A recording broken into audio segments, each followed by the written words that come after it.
اقتربت ساعة الصفر بين أمريكا وإيران. السلام عليكم ورحمة الله وبركاته. بسم الله والحمد لله والصلاة والسلام على رسول الله صلى الله عليه وآله وسلم. طبعا لعلنا جميعا رأينا تلك التصريحات الكثيرة للرئيس ترامب والإدارة الأمريكية بخصوص التدخل المرتقب في إيران على خلفية الاحتجاجات الشعبية الموجودة على الأرض الآن في إيران في هذه الأيام.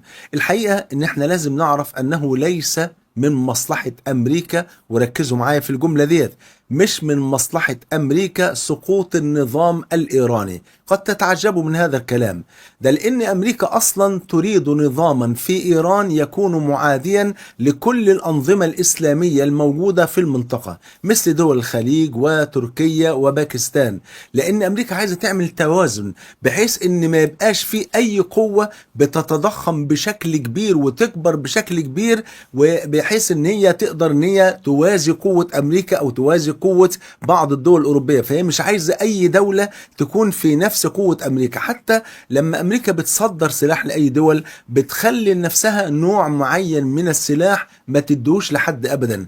مثلا الطيارات الاف 35 ما تدهاش إلا للكيان، أو أحيانا بتديها لبعض الدول، لكن لا يمكن توزعها على كل دول العالم، لكن لازم تخص نفسها بسلاح معين. فوق الاف 35 في دلوقتي تصنيع لحاجة أقوى منها بتخليها خاصة بها هي، عشان كده مش عايزة أي قوة تتضخم بحيث أن هي تتساوى مع قوة أمريكا. وفي نفس الوقت أمريكا عايزة يكون في المنطقة، في منطقة الشرق الأوسط، عايزة تكون في قوة مخيفة في المنطقة اسمها إيران، تخلي كل الأنظمة اللي حواليها تلجأ لأمريكا وتطلب ودها علشان تحميها من البعبع اللي اسمه إيران. واضح كده؟ طبعا كل ده ليه تمن عند امريكا وهي المستفيده. ليه؟ ما هي عشان انا احميكم من ايران، كأن لسان امريكا كده، عشان انا احميكم من ايران فلا بد ان انتوا تعملوا استثمارات عندي بمليارات الدولارات. ده رقم واحد. رقم اتنين، لازم تشتروا من عندي اسلحه ايضا بمليارات الدولارات. في الوقت ده اقدر احميكم بفضل الله. فاذا يعني كل ده من مصلحه امريكا، من مصلحه امريكا ان تكون ايران موجوده وتعادي الانظمه اللي حواليها، علشان ما فيش دولة تكبر ولا تتضخم قوتها، وفي نفس الوقت تفضل إيران قوة مخيفة في المنطقة. فالدول تلجأ لأمريكا عشان تحميها من إيران باستثمارات بمليارات الدولارات، وكمان شراء أسلحة بمليارات الدولارات، وكل ده في مصلحة أمريكا. كذلك أيضا من مصلحة أمريكا وجود قوة، وركزوا، وجود قوة شيعية في المنطقة لوقف المد السني ومعاداة المد السني. لأن أمريكا قارية تاريخ كويس جدا، وعارفة إن العقيدة، وركزوا بقى في الكلمة دي، عارفة إن العقيدة العسكرية الشيعية إذا واجهت قوة كافرة بتكون ردود أفعالها بطيئة جدا ومحدودة جدا، ولكن القوة الشيعية بتكون أشرس ما تكون إذا كانت بتقاتل أهل السنة. يعني هؤلاء إذا كانوا بيقاتلوا دولة من دول الغرب بيكون الردود بطيئة وكمان ردود ضعيفة، إنما لما يكونوا بيقاتلوا أهل السنة بيكونوا من أشرس ما يمكن أمام أهل السنة. عشان كده أمريكا مش من مصلحتها إسقاط النظام الإيراني. لذلك نحن لا نصدق أبدا أن أمريكا تسقط النظام أو تريد إسقاط النظام الإيراني، بل هي تريد إبقاء هذا النظام، ولكن بشرط تحت سيطرة أمريكا. أما بقى ادعاء أن ترامب خايف جدا على الشعب الإيراني وصعبان عليه الأحداث اللي بتحصل وإن هم بيحصل فيهم كل ده، فكل هذا كذب. وإلا لو صعب عليه الشعب الإيراني فلماذا لم تتحرك مشاعره تجاه الشعب الفلسطيني، أو تجاه أهلنا في السودان، أو أهلنا في اليمن، أو أهلنا في ليبيا، أو أهلنا في أي بلد كان يقتل فيها المسلمون؟ لماذا لم تتحرك مشاعره إلا تجاه الشعب الإيراني؟ كل هذه تمثيليات عياذا بالله، وكل هذا من باب الكذب. وإنما كثرت التصريحات، يعني تصريحات كتيرة جدا قبل ضرب إيران. ليه كترت التصريحات؟ كأن ترامب، وخدوا بالكم برضو ركزوا في النقطة دي، كأن ترامب بيقول إن أنا أعمل تصريحات كتيرة جدا إن أنا هضرب إيران عشان أشوف ردود أفعال الدول اللي هي صديقة إيران، زي إيه؟ زي روسيا وزي الصين وزي بعض الدول العربية. علشان يعرف ردود الأفعال ممكن توصل لحد فين، ويحط الخطة القادمة التي يستطيع أن يسير عليها.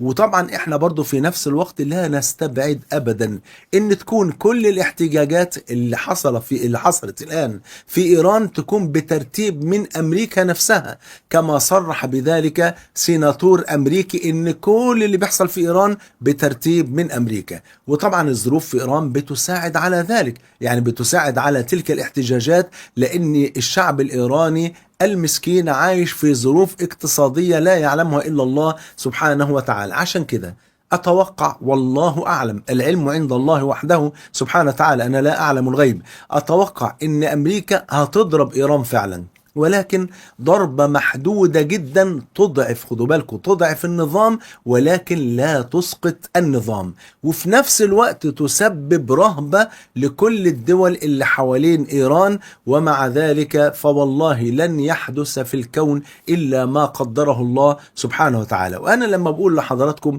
إن أمريكا مش من مصلحتها إسقاط النظام الإيراني، رغم إن هي بتكره الملالي، يعني بتكره الملا علي خامنئي وغيره من الملالي، لأنها لا تريد الفوضى. يعني أمريكا بتكره نظام الملالي، بتكرهه جدا، واضح كده، وهي بتكره كل المسلمين ومن ينتسب إلى الإسلام، لكنها في نفس الوقت مش عايزة الفوضى. هي من مصلحتها بقاء الدولة دي كبعبع في المنطقة علشان تستفيد هي من الدول اللي حواليها، واضح كده. لكن في نفس الوقت لو حصل ان في إن الاحتجاجات دي اتسعت دائرتها ووصلت لمرحلة الفوضى، فقد يحدث ما لا يحمد عقباه وما لا تتمناه أمريكا، لأن ممكن في الوقت ده الشعب يجمع على أن يتولى الرئاسة أو النظام في إيران فلان الفلاني، ويكون هذا الإنسان معاديا لأمريكا وليس على مراد أمريكا. في الوقت ده تبقى هي اللي خسرت. فعشان كده هي مش من مصلحتها إسقاط النظام، لكن من مصلحتها إخضاع النظام، أن النظام ده يمشي على ما تريد أمريكا وعلى ما تريد أن تنفذه أمريكا في الشرق الأوسط. لأن بالبلد كده هم ماشيين بنظام اللي تعرفه احسن من اللي ما تعرفوش.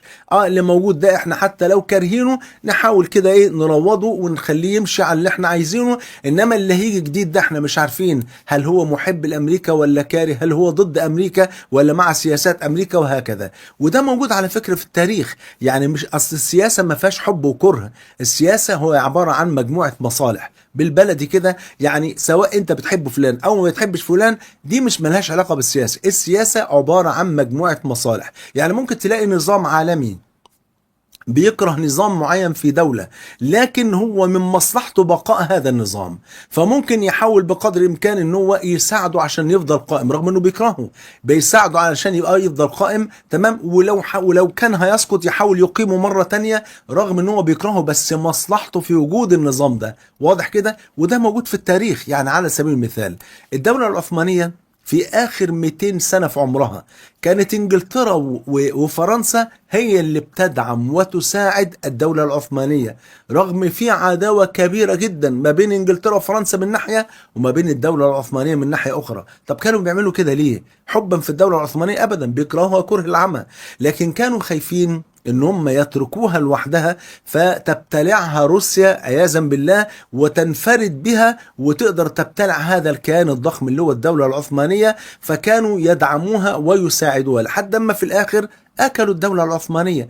وفي العصر الحديث في أواخر القرن الماضي احنا بنفسنا شفنا امريكا في اواخر القرن الماضي كانت بتدعم الجماعات الاسلامية في افغانستان. ليه؟ لانها كانت بتحارب الاتحاد السوفيتي، والاتحاد السوفيتي عدو الامريكا، فبالتالي هم كانوا بيدعموا الجماعات الاسلامية في افغانستان، ليس حبا في الجماعات الاسلامية وليس حبا في افغانستان، ولكن كرها في الاتحاد السوفيتي، واضح كده.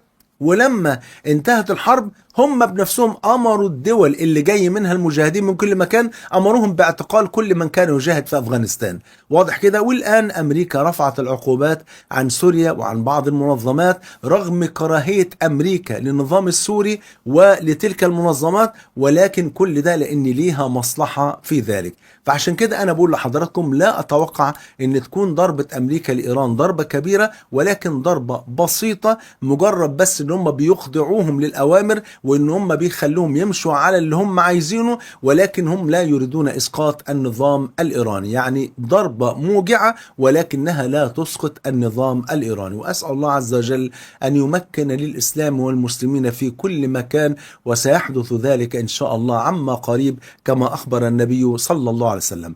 جمعني الله وإياكم مع الحبيب المصطفى صلى الله عليه وآله وسلم في الفردوس الأعلى. بحبكم في الله، والسلام عليكم ورحمة الله وبركاته.